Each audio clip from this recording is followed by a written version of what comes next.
let me just welcome everybody, and there are still people joining, but welcome everybody, and thank you for taking the time out in this beautiful sunny day to join this latest webinar from the eLN. It's one of many that we've been running. I think we did 6 in the last month, which is quite a big step up for us, but they've been quite well attended, and we hope you're finding them useful.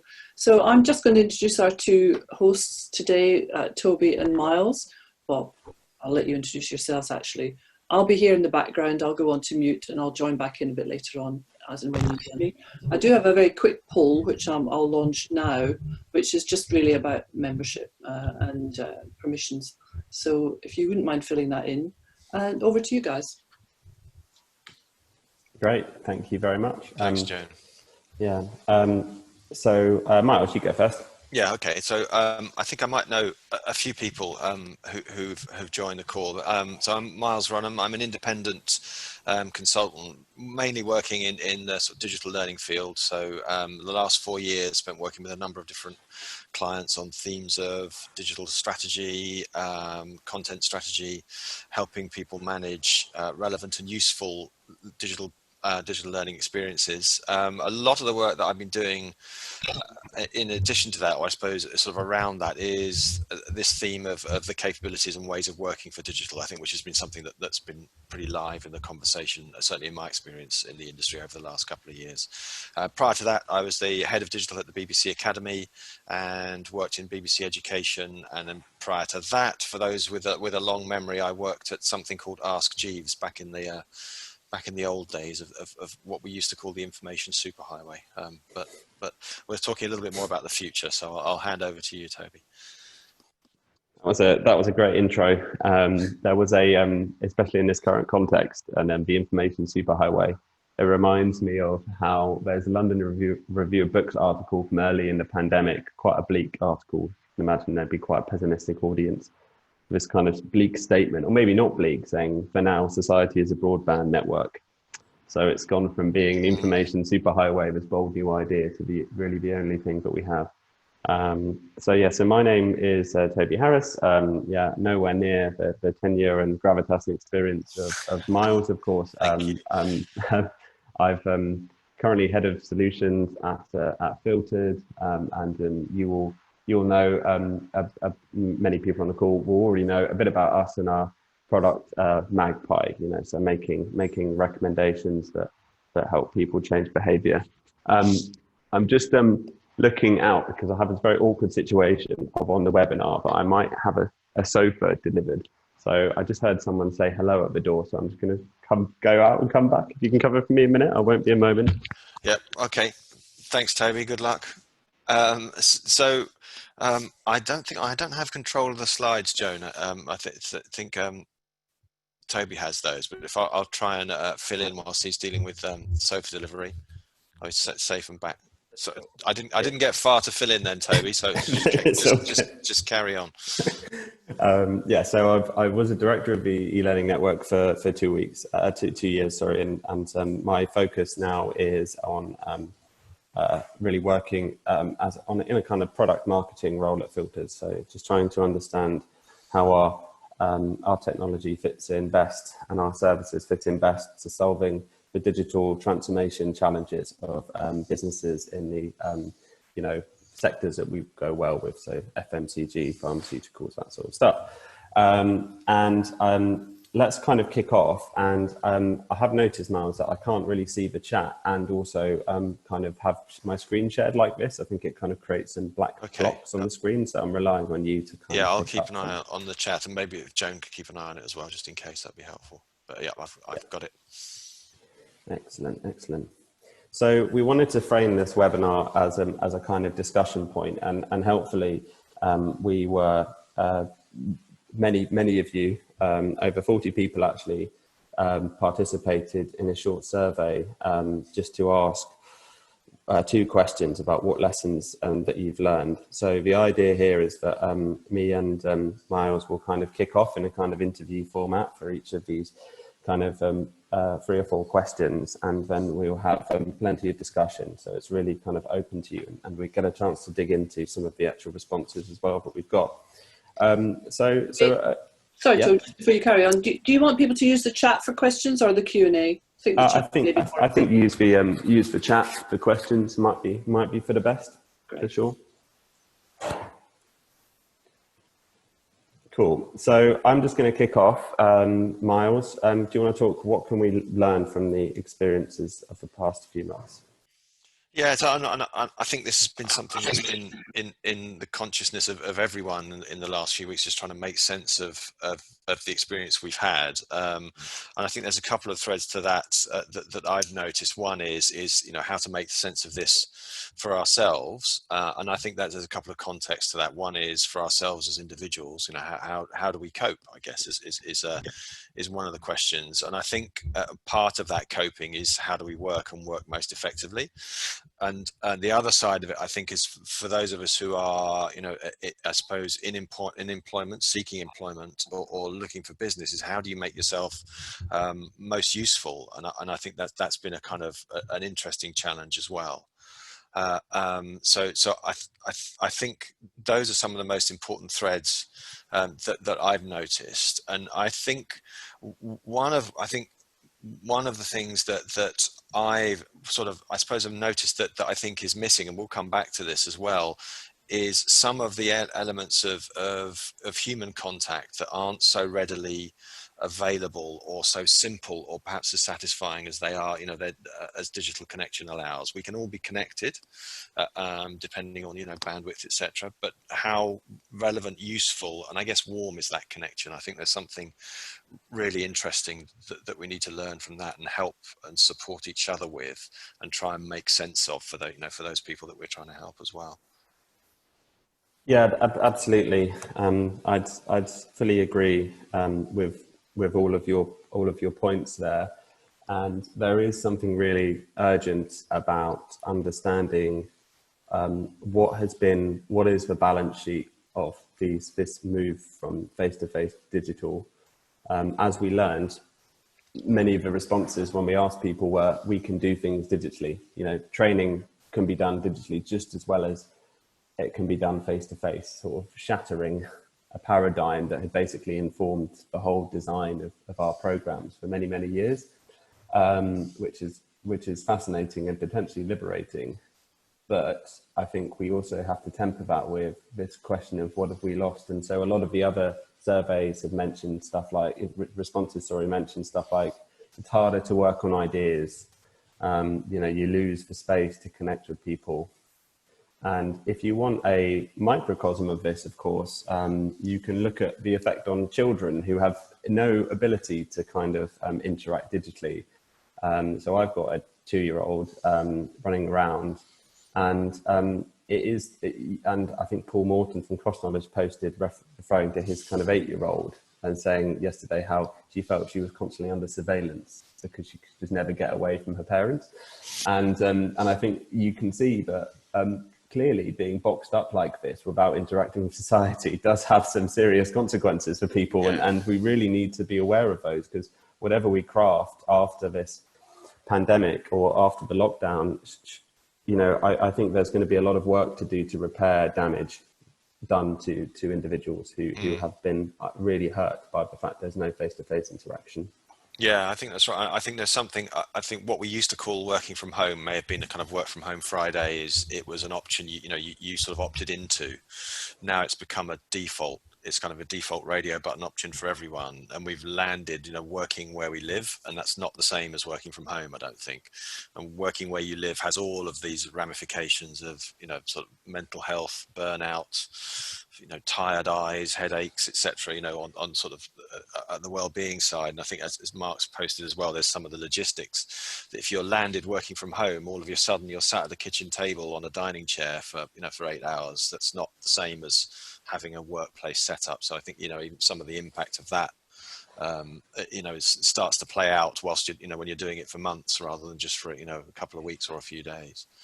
And I think you're right, actually. I think it's interesting. I think the implications of all of this, both positive and negative, probably just starting to emerge at the moment, really, because this is a long-term experiment, not a short one. Yeah, and that's one of the things that we want to try and focus on a bit as we go through these questions, which is how can we devise ways to understand what's happening and to learn about it? So we're not just digitizing things out of necessity and patting ourselves on the back when it's done, but we're doing the sort of planning work and the study and the research so we can really leverage the potential improvements we can bring about after this. And the comparisons would be the intense amounts of post-war planning, that if you wanted to make that World War II comparison, there were huge amounts of post-war planning done kind of pretty much during the middle of, you know, some of the most dangerous phases of the war in 1942 to 1943, that shaped the society we had afterwards, which was obviously a lot better and a lot fairer in many ways. And I think we're in a similar place, you know, in the rush to digitize, and many people on this call will be tremendously busy with work, you know, they're doing, because we all work in the digital learning space. Let's not forget the need to learn that. I'm conscious there's probably tons of stuff coming through on the chat discussion, Miles. There is Joan has just actually scared me with this comment that she's heard of people delivering all-day classes via Zoom, saying it just doesn't work like that, which is, I think, is that the sort of, you know, perhaps that's at the clumsy end of this pivot to digital, saying, well, it is possible to do that, but clearly, you know, there are implications and challenges and barriers to doing that. And I wonder who would ever choose to participate in one. I obviously not knowing the design and the experience, but the risks of just this sort of flip to digital are that you replicate the old world in the new, you know, and it's much more subtle than that, definitely. Miles, sorry to interrupt again. Yeah. Mark's made a comment, but there are some people who are still chatting just to you two, and they're not sharing it with all the attendees. Ah, right. So if people could just check, to check that if you're in the to field, all panelists and attendees, so that everybody can see it. It's great that you want to talk to us, and it's flattering, but I think it would be, yeah, if we can make sure, if that's okay. Great. Well, let's kind of move on to the next slide. Just one comment. Sorry, Toby, from Sophie. Is she's trying to talk her company out of doing that. So, well, hopefully we'll see if we can contribute to your rationale there. Let's see. Yeah, there's definitely the good, bad, and the ugly of this transition, and I think I see it. But one manifestation of the problem I see it as is the mentality that because people might be furloughed or semi-furloughed or just kind of, you know, unable to work, they should just do an online course. They should just do a course in Coursera because they're at home and they need to do something. And I think it is very dangerous for organizations to be making that sort of message. It's a bit like, oh, it's learning week, so you better learn something. Because not only is it kind of pointless, because if you learn something with no ability to apply it and kind of use that task, then it will just fade away as quickly as it came. But it's also just, it's insulting to waste people's time like that. And I think that kind of the whole day online stuff really does seem an example of kind of people just porting over the sins of the old world, you know, into this new era. Yeah, no, I think you're right. It's I guess, you know, it feels like perhaps a simple thing to say, but you know, the best digital experiences and tools are the ones that help people solve their problems. Those are the ones that we like and appreciate. You know, that can be a problem of convenience right the way to something much more meaningful. And I think in just flipping the switch from, in that binary way, from analog to digital, you're not solving people's problems. In fact, you're creating new ones, you know, and that's the risk, I think. And it doesn't, I suspect as well that it doesn't take too long to understand what those problems are. I don't think you'd need much research and consultation to figure this stuff out, because it's one of the rare, as I think possibly the only time in my experience anyway, where actually we are all in the same position in some way, experiencing it differently, different contexts, you know, different environments, but we, you know, it doesn't, we're not so far removed from each other's fundamental needs, I think. So I think there is a responsibility to do that. Yeah, absolutely. It's the shared necessity of the situation has brought about a faster way to get to the truth, I think. And talking of some of the truths, thank you for everyone who responded. We got, yeah, say over 40 responses, so that was great. So we asked two questions. We asked to rate from 1 to 5 how different will the world of workplace learning be after the lockdown. And then we also asked you to share one lesson that you've learned.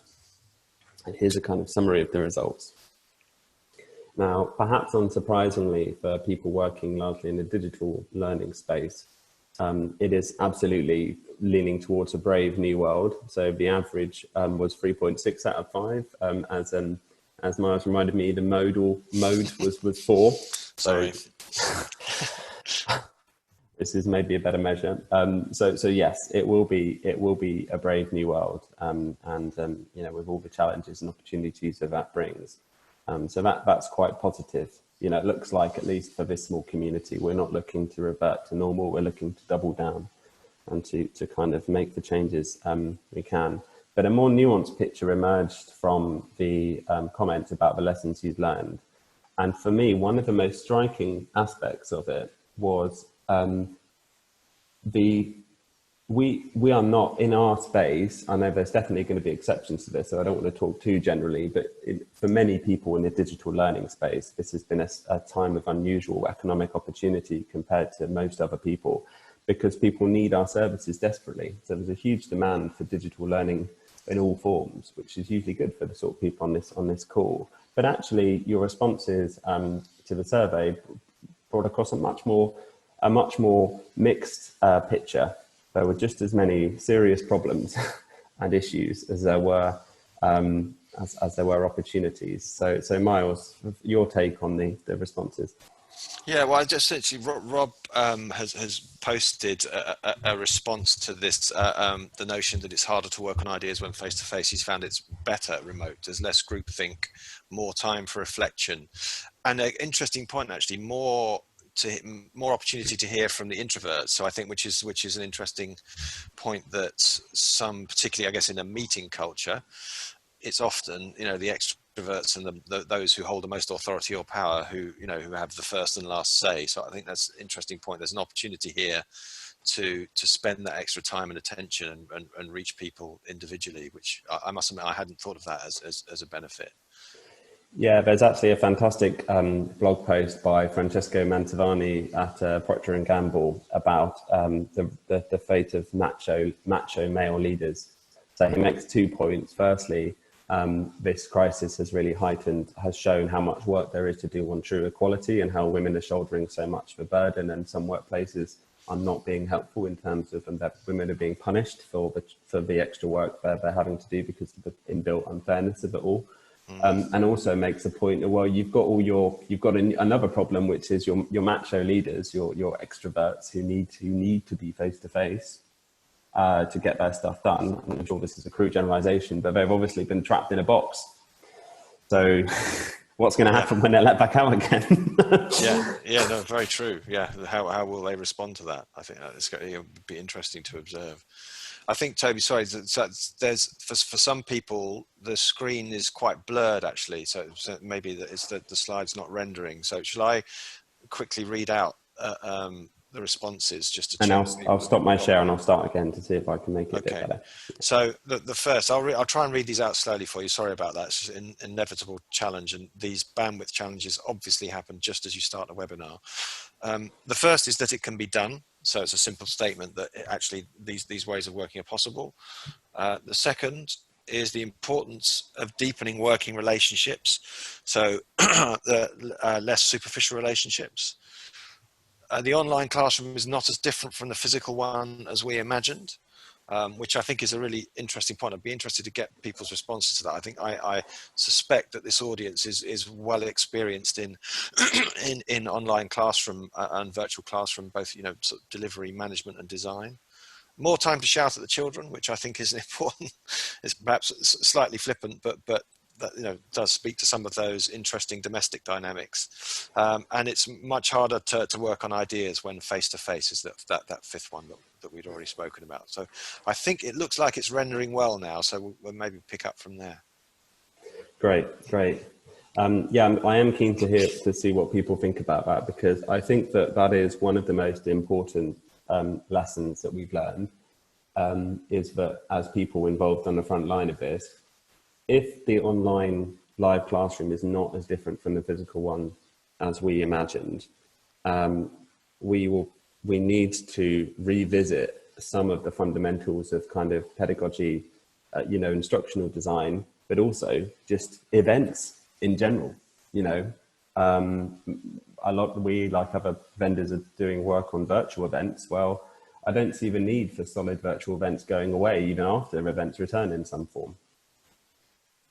No, I suspect that's right. I mean, I think there's probably, I'm pretty confident there's going to be an economic challenge to physical events for a long period. They're going to have to be, they're going to have to be very, very important to support the premium that they'll cost either internally or as fees. And I think there's something about the kind of speed and convenience as well of digital connection. I think whether, assuming you're not trying to replicate and measure and evaluate events on the same criteria, the ability to create one, get it up and running and do so relatively quickly will be something that people will expect. And I think that kind of speed of response will become a new expectation in many ways, actually, in terms of all forms of kind of design and delivery. That sort of the cat's out of the bag on pondering things for a long time.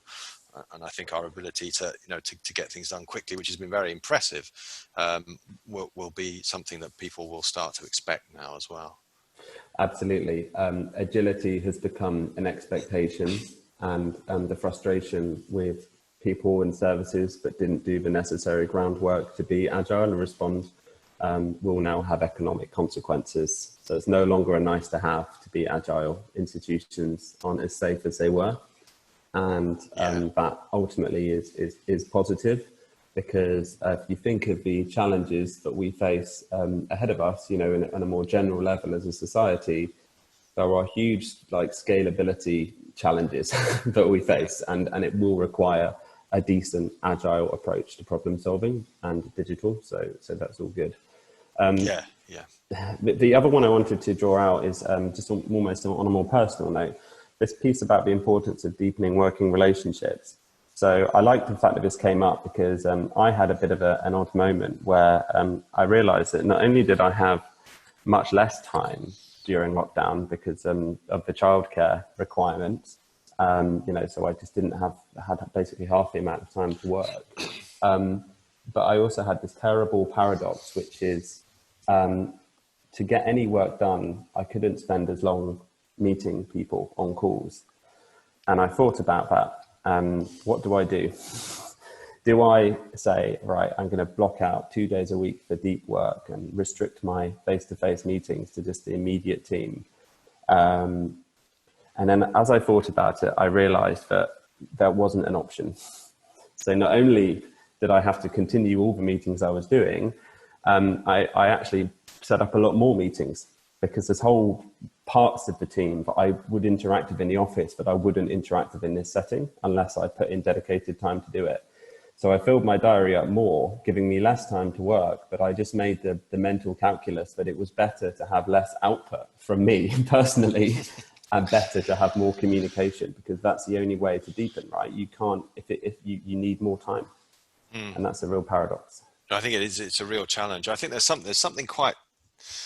in the technology and the fact that everybody knows that we're at home now, that if you have shared calendars in an organization and you're available, then everybody knows you're there. It's like, and I think, I think that can be leading to not intended bad behavior, but just almost like, you can pop a meeting in because there's a half-hour gap in someone's Outlook or Google Calendar. And it says, well, they're free, aren't they? Because they'll be free, they'll be available. And actually, there's a cost to that availability if that is your only half hour that you didn't have in Zoomageddon or however we describe it. So I think there's some sort of byproducts of the convenience of the technology there that we need to try to figure out as well. Yeah, but there's also new ways, or the crisis has thrown up better technologies. So at Filtered, we've been using this app called Donut, which basically sets up kind of random coffee meetings between people digitally. So just like randomly introduces you to someone in a slot that you've to have a non-work chat.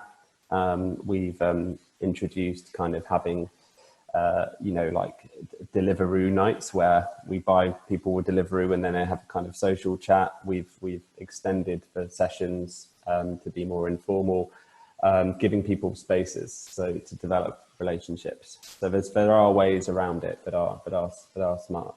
but it's important to recognise what we're losing from not being able to meet face to face. Yeah, I think there's a comment from Rachel here that said that we need to find new ways to manage and also ways of working creatively, and perhaps that's, you know, to your point a bit, that sense of randomness and serendipity is at risk, perhaps because, you know, things are sort of scheduled and a bit more functional, and you have to use that time productively, that those opportunities to maybe to spend a bit more time kind of ruminating and chewing the fat need to be created and defended as well. Absolutely, absolutely. So we'll come back to this stuff, but it kind of links us really nicely to what we've been suggesting, which is what might we miss whilst digital first is the default. So what is lost here?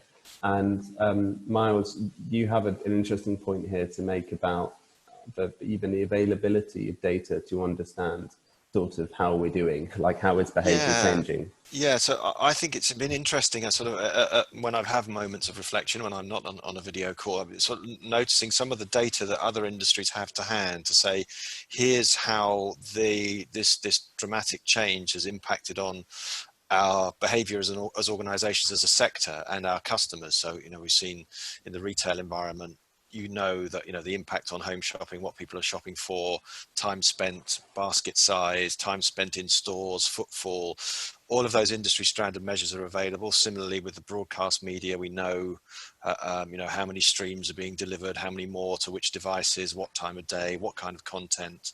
Viewing figures to the news, you know, go up at certain times, and that, you know, that's replacing other viewing.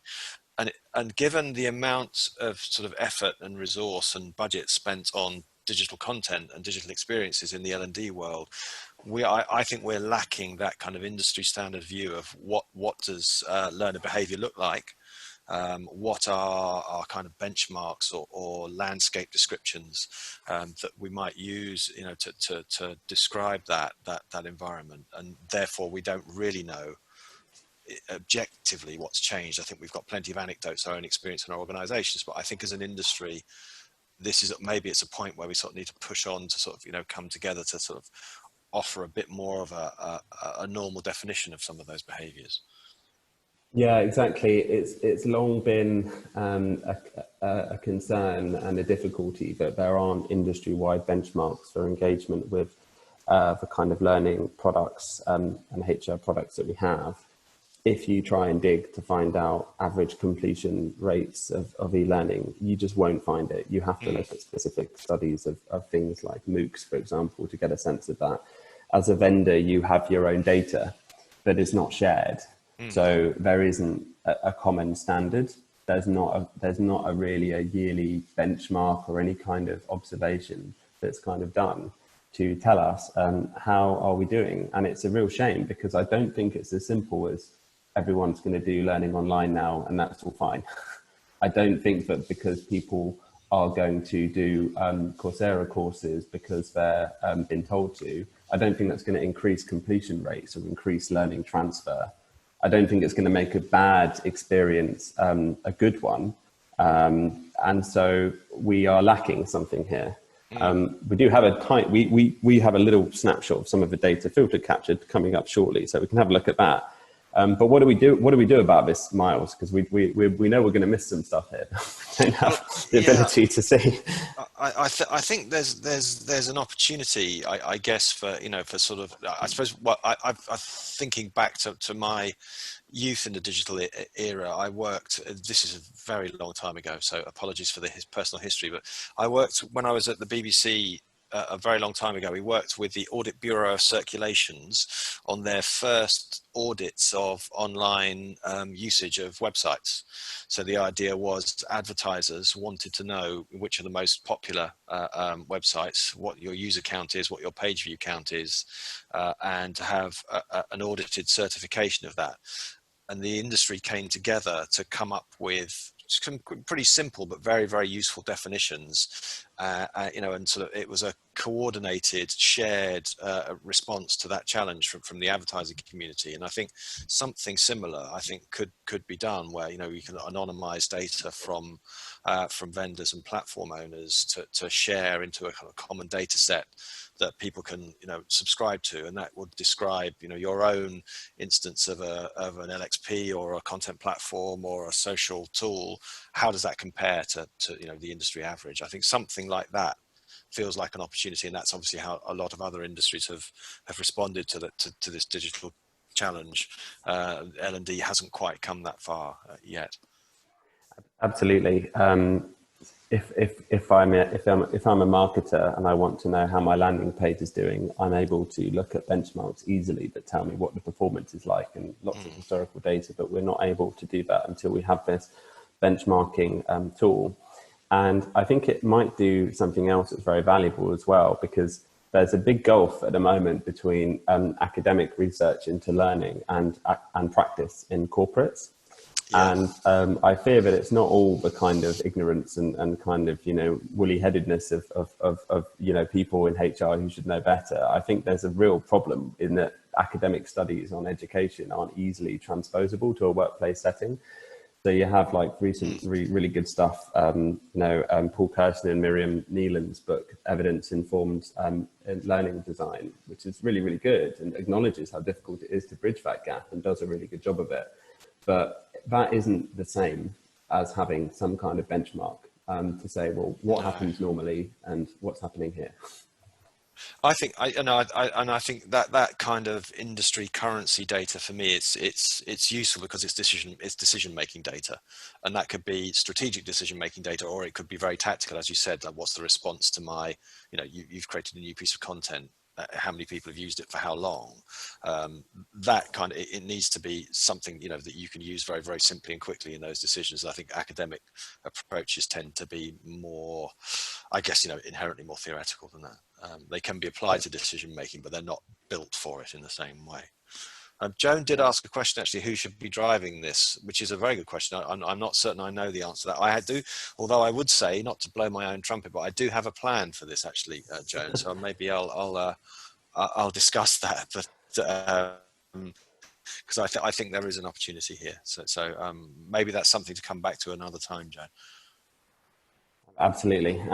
And the good thing about data is if it's set up, if the sharing mechanism is set up appropriately, then we don't lose stuff. We can maybe capture some historical stuff, and we will be able to turn a spotlight on this specific time, to see what we're missing. So I don't know what's going on in the chat. Shall I move on? So I think Mark was made the point, actually, that often research in a corporate setting can be constrained by budget. Which I think perhaps it's budget and time as well. And I think some comments on academia, lots of ideas, not as many solutions, which I guess is perhaps, a good summary of it from Christian. Yeah, absolutely. It's important to see it from both sides, and to there's great things happen when the two areas come together, but there's deep institutional reasons why they work very differently. So that's the challenge. Yeah, absolutely. This kind of brings us nicely into the next larger point, the importance of observe, don't ask, and there is an example of this. It's the continued reliance on surveying to set industry precedents, to set our understanding of what we might do. So most recently, LinkedIn did some research and published a piece that said 49% of workers intend to spend more time learning online than they did before. But it's so different to ask someone what they would like to do versus what they actually do. And this is what the kind of warning bell I was trying to sound before. Just because engagement with your LMS or platform has skyrocketed doesn't mean that you're actually kind of achieving your strategic objectives, because that behavior, the behavior might be very different to what the opening signal shows. And so if you're relying on surveys, then you're not going to get an actual sense. You're going to get the imagined perfect reality rather than what people really do.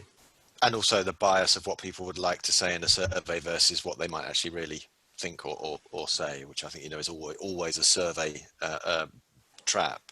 I think there's something interesting as well, is that we're all trying to wrestle at the moment with a completely different novel situation, unprecedented times, as we have to say at least once a day, and one of I think the observe don't ask principle, I think, has been applied really well by the lean startup movement, or that sort of activity and method, where inherently these are businesses and product owners trying to do something new, moving into new territory, and it's almost impossible, as you were saying, for someone to say, well, what would you do with this product or service or feature? And the best thing to do is to show someone what it looks like. It may be some kind of crude prototype, or it might be something that's a more advanced idea. And that the ability to see how people respond, what they actually do, and measure that live is much more powerful, because it'll get us further faster, I think, than because it's actually concrete behavior. So I think that sort of lean startup principle, or that lean startup application of the observe don't ask principle, is really important for us now as well, because so many assumptions that we could make could easily be wrong. Just to kind of concretize that and almost pose a bit of a challenge in that sense to get more into this. Let's say you've been commissioned to produce a huge amount of digital learning content in order to take an offline offering online, and there's a tight deadline. It's got to be done in a month. You're being paid a decent whack for it, so that's all good because it's a rush job. How do you do observe, don't ask in that situation? Isn't it impossible to do it when you're just making stuff to order?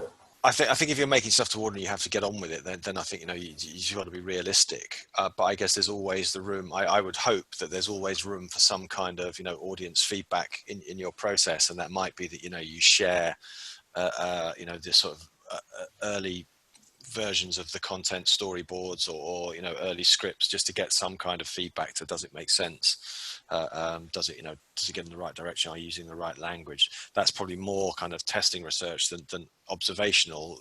But I think in the scenario where you don't really have the time, then I think that's better than just sort of cracking on, if you can do it. Yeah, absolutely. And I think that the urge here is you could say the urge is to use the laboratory that Corona has created to do this, because all over the shop you have things that are now digital but weren't digital before, and so there is going to be a new way to observe things rather than ask, and apply that stuff. And of course the benefit of moving from offline to online is that those sort of lean startup principles to development just become way more possible and just much more doable. It is really the perfect domain to apply them. And as many people have been posted on LinkedIn, what might come out of that as a rough guess, you might find that actually large scale kind of click next courses aren't what people prefer, and they need short performance supporting kind of resources on stuff. Just that might happen if you do the observing. There's a hypothesis to test, definitely. Yeah. I think an interesting comment from Russ, actually, saying that the engagement with suppliers might be a place to look for change. So to move to a different way of engaging with suppliers.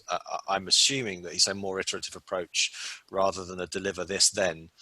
So taking a little bit more of that kind of agile steps, where you build into your agreement with suppliers that we'll try and solve a problem differently, get testing and response and observation into the early phases of the project. I think it's a good call if that's available, and if you're confident that vendors are happy and can work that way as well.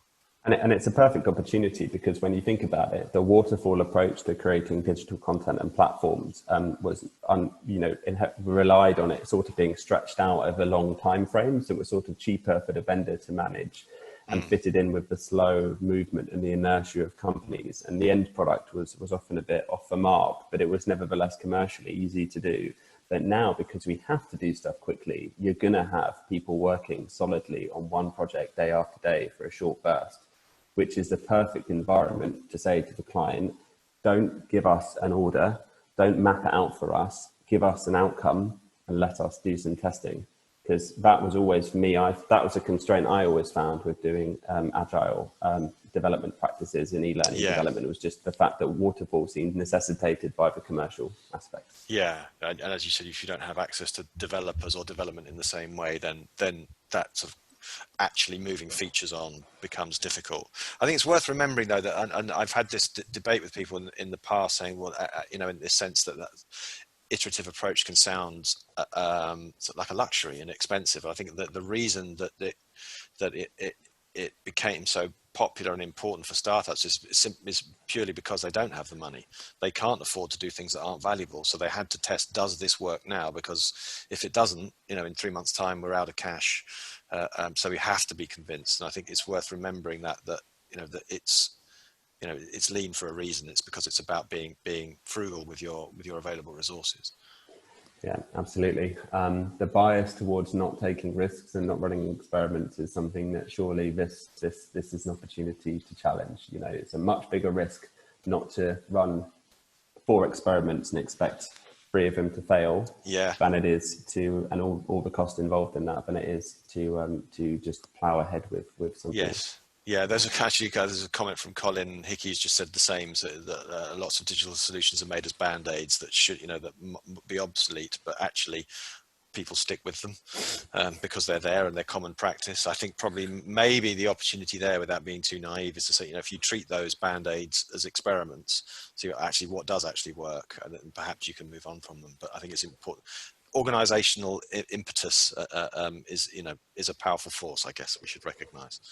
Yeah, that would be an interesting side effect if it ends with the days of the epic kind of fully gamified 2 to 3 hour soft skills simulation that we all know is a bit of an odd kind of odd creature, but yet the corporate logic often points towards it, even though we know that's not the way you would develop soft skills.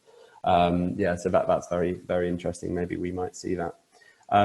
So we've got, you know, it's, to be honest, we don't really have the distance for filter to conduct a proper analysis on how COVID has changed behaviour. We should do, but the crisis is still underway. So this is really just a very, very simple snapshot. It's just to caveat that I think we should certainly produce a much stronger data and insight, because our clients will need it, and we should generalize that and reply, and therefore kind of contribute to this kind of effort you're saying, Lars, about, well, what is happening, what's kind of changing. But this is just a summary of just some top pieces of content, basically. So I won't go into all the detail, but like this, we've introduced these specific playlists in Magpie all about the crisis and what to do. We've also got, you know, Magpie as normal, making its normal recommendations. So but by looking at the two, we can see, well, what rises to the top, because generally the curation is going to cover a balance of practical skills, technical skills, the kind of softer elements such as resilience and health, and things that you might assume might be very important, like being a good manager or being a good leader. And what this data kind of shows us, I think, is that practical stuff, initially at least, because obviously we're still sort of at the start of it rather than all the way through, practical stuff has been a big factor here. Much bigger than I would have suspected, actually. Practical problem solving. Yeah. I guess it's just I think Joan has used heavy punctuation to say nothing on Zoom, but I guess you might say that perhaps some of those Teams topics are, you know, and some of the themes would wrap Zoom into the content anyway. Yeah, that's right. There is nothing on Zoom. It's safe to say that many large corporates that we work with just don't use it. Okay. And so, you know, to the extent that it's banned now in some large corporates that are security conscious. So, because obviously problems, that stuff about, you know, Zoom's sort of aggressive installation tactics. So Microsoft Teams has been absolutely huge. If anything, that's been the main kind of training response. It's been rapidly upskill people. And again, you've seen this kind of interesting testing ground where lots of training happening very quickly to try and get people to use it to its full potential, and just lots of data-driven stuff that you can do to understand how to get people to onboard and use this tool better. So Teams has been a big focus. And on the other side of things, I think it's just a bit interesting because some of these on the right hand side are like all-time magpie kind of favorite assets. As you know, we take curation very seriously. We like to think we found some of the very best articles in the world, in the English language at least, for this sort of stuff. So some of them are sort of all-time favorites, but certainly the one I saw run up the rankings was how to write email with military precision. And it's useful to bear in mind that this crisis has made those skills much more important. Yeah, it's a good point. I guess that it's all forms of communication that are really, really significant now, aren't they? You know, whether it's in a group, individual, formal, informal, getting them right and being happy and confident that you've said what you want to say is perhaps it's more important than ever now without some of those other signals to read. Yes, exactly. There's a question from Rob about actually, which I share. So I'm going to just divert slightly, saying best sounds for getting work done is intriguing, unless it's about his son shouting at their mates whilst online gaming. Is that about choice of ambient music or Correct. It is good. Okay, I was guessing. Correct. Yeah, we did a curation job, I suppose, of just again we've got enough groundwork and data to kind of know what works and what doesn't work, and our COVID playlists were very practical in nature. We basically didn't seek to do we didn't tread into the territory of trying to do the government's job and give people health advice or whatever. We really thought, well, practically, what is the stuff that people need? And yeah, the best sounds for getting work done is a great example, because what is that asset? You know, what category does that fall into? Is that a soft skill? Is that, how would you come to that? Do you know what I mean? Like, how would you plan for that, for that to be such an important piece of essentially learning? I think it's a good point. Maybe we're seeing some sort of new genres and topics emerging in that case, the kind of sort of digital life hack kind of themes that weren't, you know, wasn't relevant because if you were using Zoom in the office, then, you know, it's about your headphones, and now it's a different choice maybe. Yeah. Interesting. Yeah. I think there's something interesting about Zoom. There's something interesting about Zoom. I think that's happened that we've sort of talked about before, and has happened in a new way. That Zoom has become, it's like Hoover. You know, it's become the brand for these kinds of these activities. You know, whether it's become the verb for video calling, Zooming, or using Zoom. And I think there's something about that you know, one of the reasons that Zoom's succeeded in that respect is because it's a very simple consumer grade technology, but it's an instance of technology coming from the consumer world into the work world with all of those expectations. You know, as Joan said, it's kind of very simple, easy to use. There are risks. So I think that theme of consumer expectations raising the bar for our work experiences has been accelerated in a way that we wouldn't have expected. And I think Zoom's probably the poster child for that. Yes, absolutely. There was a company called Fuel 50 published a little thought piece just this morning, drawing on Gartner research about kind of myths. And interestingly, they tried to argue against that. They said, no, it is a myth that employees demand the consumer grade experience, because that is a natural thing. As you know, that's what you expect to come out of the crisis, you know, is that people need digital to work better in their companies. And they actually say, well, no, it is more of a balance sheet that employees need. They kind of weigh up the pros and cons. It's like, well, digital is a bit crap, but you know, the pension scheme is good, and so on. But I don't buy that, because of the piece itself, it was Gartner using previous research and basically arguing that COVID-19 won't change that much. Therefore, we need to look at the previous research. It's fair enough, but come on, you know, like the consumerization, it's in every domain, in every sphere. The tolerance for stuff going wrong is just fallen away now, because everyone is forced to use digital services. It's a real game changer for usability. Yeah, I think you're right. Yeah. So I think we'll move on, because I think we've got one or two more slides to this is the last slide. We've got 10 minutes to go, Toby, just as a time check. Yeah. So I think there'll be some discussion, but the point we wanted to close on is so what are the values of the future, and where does future value lie? And I think that the change that we're all a part of, this is my view of it is just a subjective view, is that I believe that the implicit or even explicit sort of social license to operate, as it's referred to, that exists between large companies, institutions, and the public and society has changed. I think prior to COVID-19, it was really seen as a CSR problem, to this license to operate. So if you're a fossil fuels company, you better invest heavily in renewables as well. So the optics are good. If you're if you're a consumer good company, you better show you're kind of on trend with the right kind of stuff to make sure you keep that sense that you're a force for good. But what's changed is I think there's now an expectation from government, from society, that big companies will actually do stuff, like big stuff involving all of their workforces to make people safer and to look after people. So retail companies are expected to look after the public and their workers. Pharmaceutical companies will be expected to produce this vaccine in a way that isn't overly profit making. Do you know what I mean? Like that will be lots of scrutiny on that. And that's quite a big change, I think. I think it's interesting. I suppose, we've seen a lot of this sort of trend, often sort of, I suppose, wrapped up with this dreadful peering into the brain of the millennials about sort of looking for meaning in your work. And I think this seems to have brought a different, almost like a different perspective on that.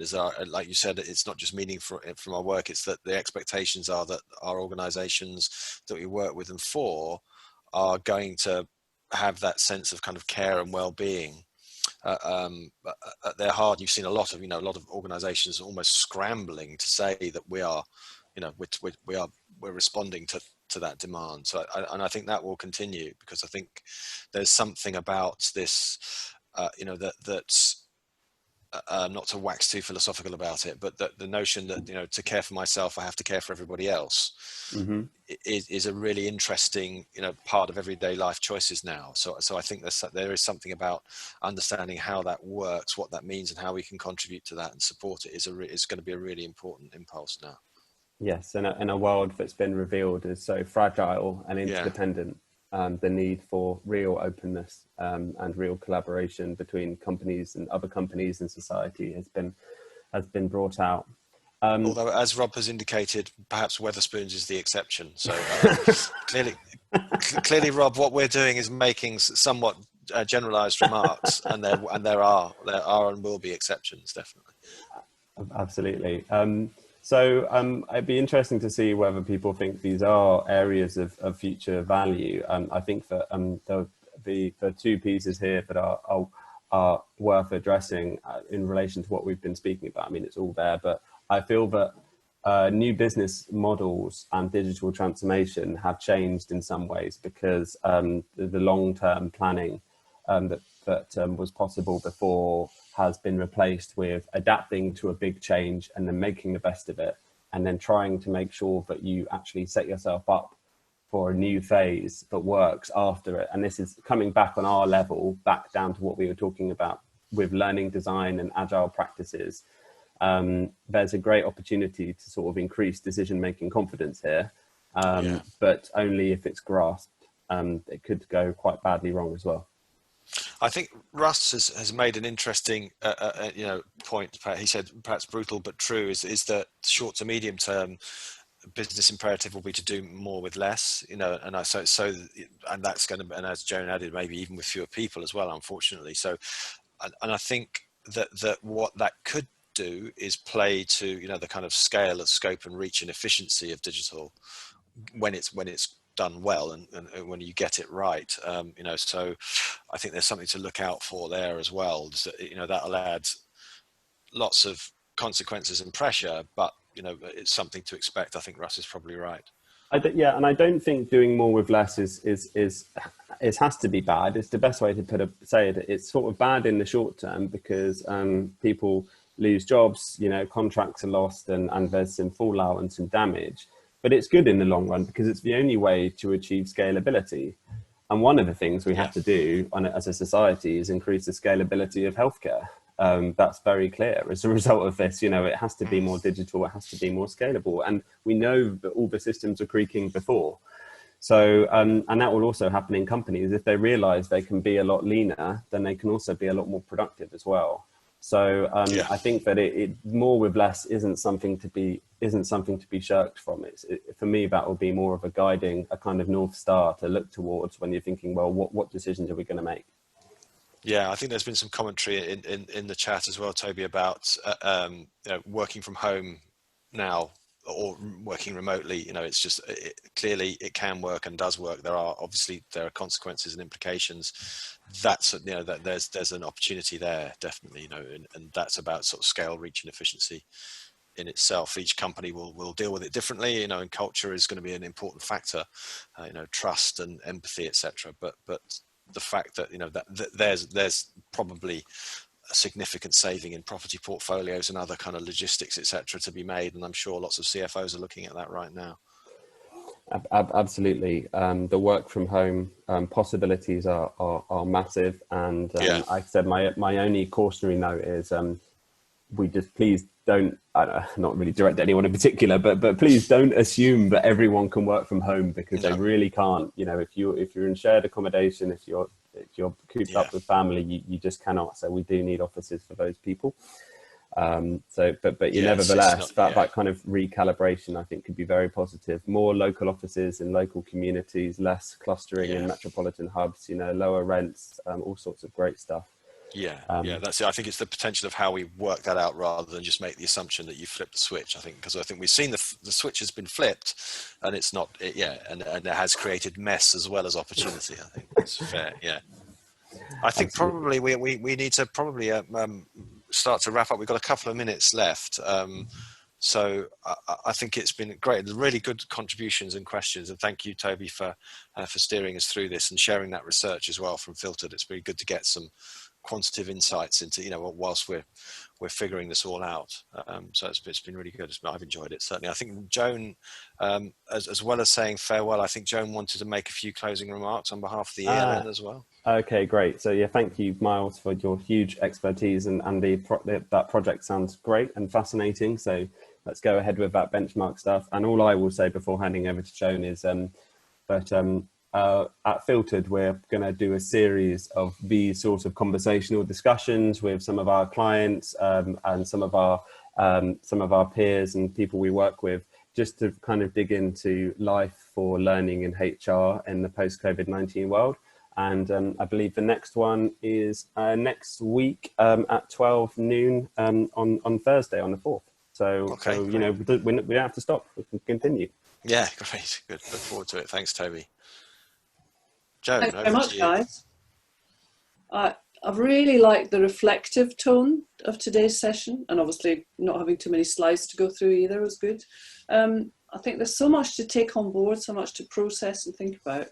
It's fascinating, and it would be good just before we close for people to put some feedback thoughts. There isn't a feedback poll today, so do add your thoughts to the chat to say what you think of the discussion. I found it fascinating. I just wanted to remind people of what's coming up in terms of what we're doing at the eLN. So I'll just quickly share my screen. Obviously, this is one of a series of webinars that I talked about before, but we've got more coming up, including one from Matt Ash of Media Zoo, and Rob's going to do another one next month, in July rather, sorry. So, and also we're going to be running more coffee mornings for members, which has proved very popular. But I guess one of the big news stories is that we've decided to launch a Slack channel for members. We use it ourselves on the board and use it all the time. And I think for me, especially with all this sense of people being overloaded with video calls, just having a Slack channel where you can ping in a few questions, notes, comments, get help from the membership. So that's about, enabling people to share and ask and help each other horizontally, if you like, without necessarily the hierarchy of an organization. So all the information in the newsletter, if you need to know more, just, check that out on social media or on our website. So I think it just remains for me to say thank you again, guys. It's been fantastic. Thanks for your time. And we look forward to seeing you again soon, either in the Slack channel, since you're both members, or elsewhere. And I'll just say to everybody, thanks for joining, and I hope you have a lovely weekend and enjoy the rest of the month and whatever. Thanks again. Thanks Wonderful. very much, Jen. Thanks for Thanks having everyone. us. That's See you all been really soon. good. Thanks. Bye-bye.